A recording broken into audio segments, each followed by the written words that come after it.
Hi, I'm Angie with Southern Charms and Enchantments, and today we are going to discuss your CODB, or your cost of doing business. I know that it can be confusing on what do you charge for the furniture that you've painted and what is the going price in your area. So what we're going to discuss is the lowest amount that you should take to make sure you get your return on investment. We'll discuss wholesale and resale prices quickly, and we'll discuss, how to be able to give repeat customers a discount if that's something you want to do. So first, I am going to take you into my staging room and introduce you. Okay, so now we're going to head into my staging area. Just a quick look around. I have this studio. The walls are all different, and I use them for staging.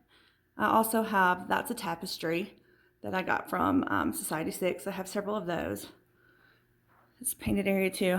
And then I have a photography backdrop enclosed because I'm also a photographer. So I have several different backdrops from Society 6 also that I used to stage, but that's a whole other video. Say hello to Bella. She is getting ready to get staged. She was just cleaned and moved in here to the staging room after her makeover. And she's super excited to have her picture taken. And we're going to do that this evening. But first, we're going to talk about the cost of doing business with Bella here and see how much we should charge for her. So you can see we did Dixie Belle paint in antebellum blue, which is how she got her name. We have a lot of jewelry on Miss Bella here. She has some no paint gel stain on her doors and top, and then we'll go over the wax that we used and also the top coat. Okay, and follow me to my messy garage for our next tip. As soon as I get a piece and I bring it into the garage, before I clean it or anything, if it has a price tag on it, I just leave it. If it doesn't, then I take a Post-it note and I write how much I paid for it. And I stick it on there so that when it comes time for me to do the cost of doing business, I don't forget how much I paid for it. So that's important. So I am from the South. I know I talk really fast sometimes.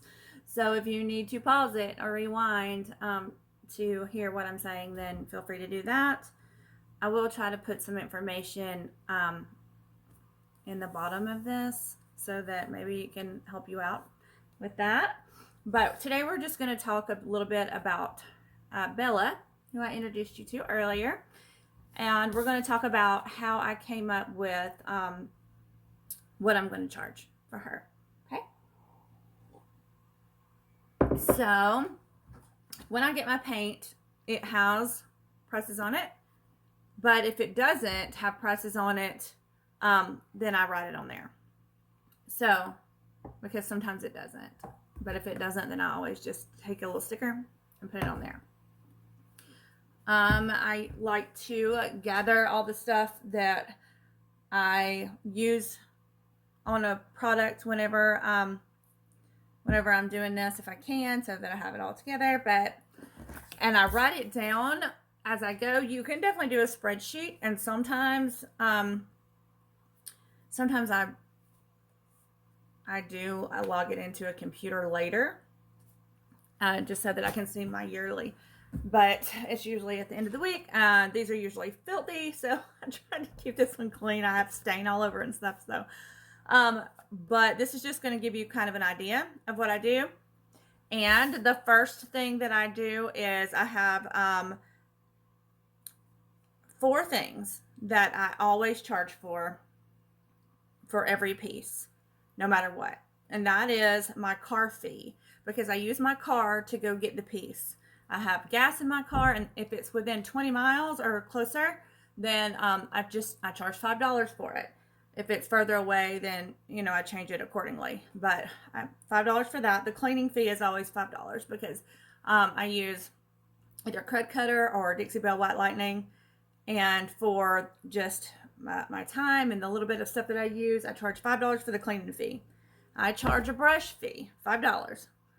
So the brush fee is because we go through brushes and we, they're not cheap. Brushes are not cheap. So we go through brushes, and also in the brush fee, for me, it counts things like painter's tape and things like that. So $5 for the brush fee, and then I charge $5 for the photo and staging fee.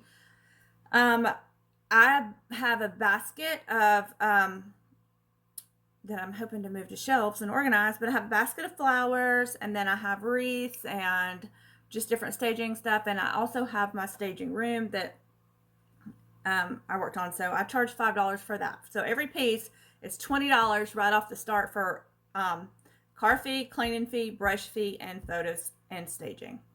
So some of the things that you might want to charge for and work into your cost of doing business is if you have Photoshop, if you use that as your staging stuff and you pay for it, I think it's like $10 a month. So if you might want to work that couple of bucks into your pieces. And also, you're going to do, if you have a booth, then you might want to charge, say your booth is $40 a month, and you generally put 10 pieces in there, $4 or $5 on each piece that you want to add as a booth fee. So, okay, so for me and for Bella, I'm just going to kind of go over what I did here. So, the car fee I did first, which is the $5. She was originally $35, so that's the furniture piece. The cleaning fee was $5. The paint, I used Dixie Belle, Antebellum Blue. I used about 1/3 of this jar for that. So $4 is my calculation of how much I used. I used no paint, gel paint in Espresso. And I used about $20 worth of stain on her. So I used the white wax, the Best Dang wax, and I used about $4 worth of it, and then the Big Mama's butter at the end. The Big Mama's butter, I gotta say it right. Big Mama's butter. So I used that in Orange Grove. Have y'all used this? Let me just take a moment. So yeah, it just, it really helps my pieces sell, because when people open it and smell that in the drawers and stuff, and it just really smells good. Orange is a good mood scent. Anyway, so for the wax and the butter, I just put those in together. So about $8 for those. You can see kind of that I just put it in together, wax and butter. My top coat and primer, so I use Slick Stick for, it was a wooden piece, but it had veneer on the top, which I sanded down so that I could put the, I barely lightly sanded so that I could put the no paint gel stain on there.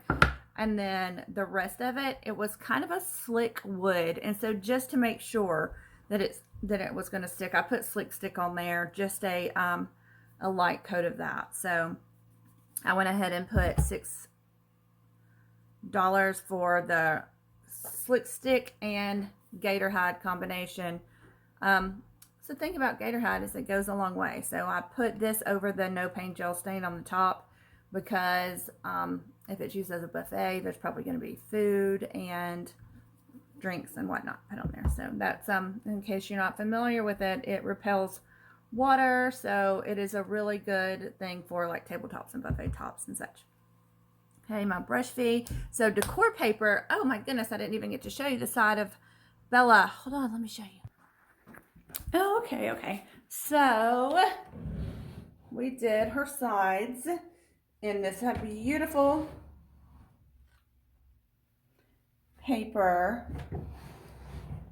decoupage tissue paper on there. And so we're going to go ahead and add that into our pricing, and it was $12 for the paper and the shipping. So I also counted how much I paid for the shipping because, excuse me, because I did pay for.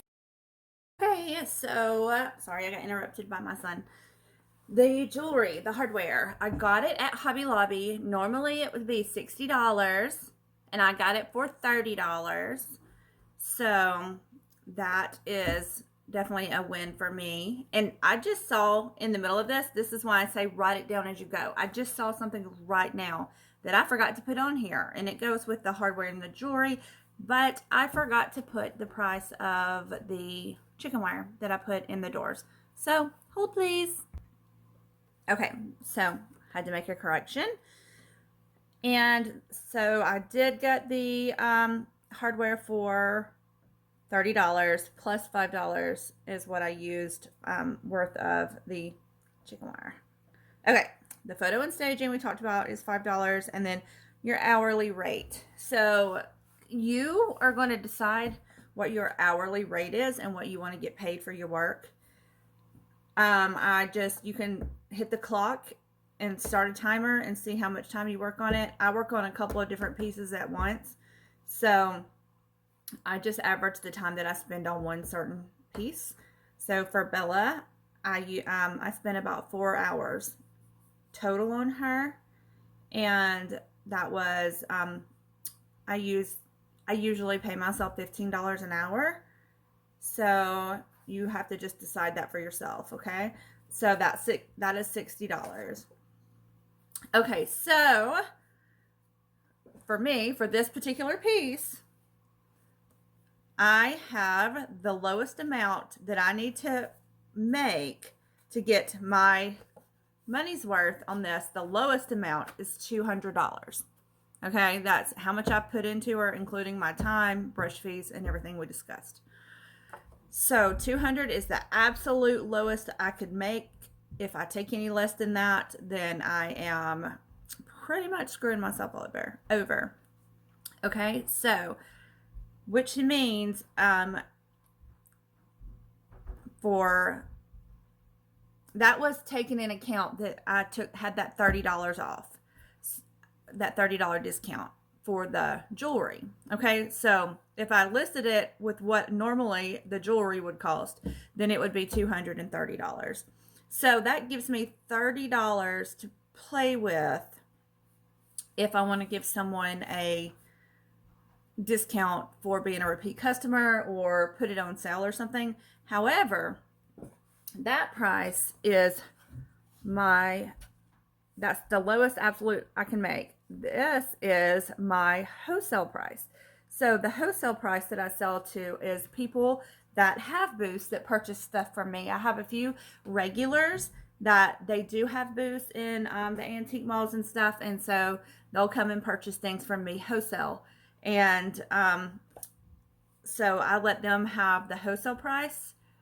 If they are repeat customers, like, they have to buy a certain amount per month, that's up to you. Okay, but for the retail price, which is what you are going to sell your piece for to the public, and not a wholesaler. So if you know anything about pricing wholesale versus retail, then wholesale is usually multiplied by 2 to get your retail. But I only multiply it by half. So $225, well, I'm sorry, I had to redo it. $230 is my wholesale price. Half of $230 is $115. Okay, so I add that $115 to the $230, and I get $345. That is my retail price for my product, for my piece, furniture, and then so I list it. I just round up usually, and I would list it at $350. So, and then I would still have $30 because of the sale that I found at Hobby Lobby. If I wanted to give someone a discount, I would still have $30 to play with. You don't want to put that out there up front. So, a few things to remember, like I said, is you may have other costs. Each piece will be different, so make sure you write down everything as you go. if you have, if you put it in a store, if you have to fix a piece, if you put on transfers, if you put on some of the would you bend molds or anything like that, make sure that you add that all in there. And so hopefully that'll give you kind of an idea of how to price for retail, wholesale and retail. Okay, so anyway, thank you so much for watching. I'm still new kind of to making videos, so if it's a little extra, I apologize, but I am Southern, so it's probably gonna happen a lot. Okay, y'all, see you later.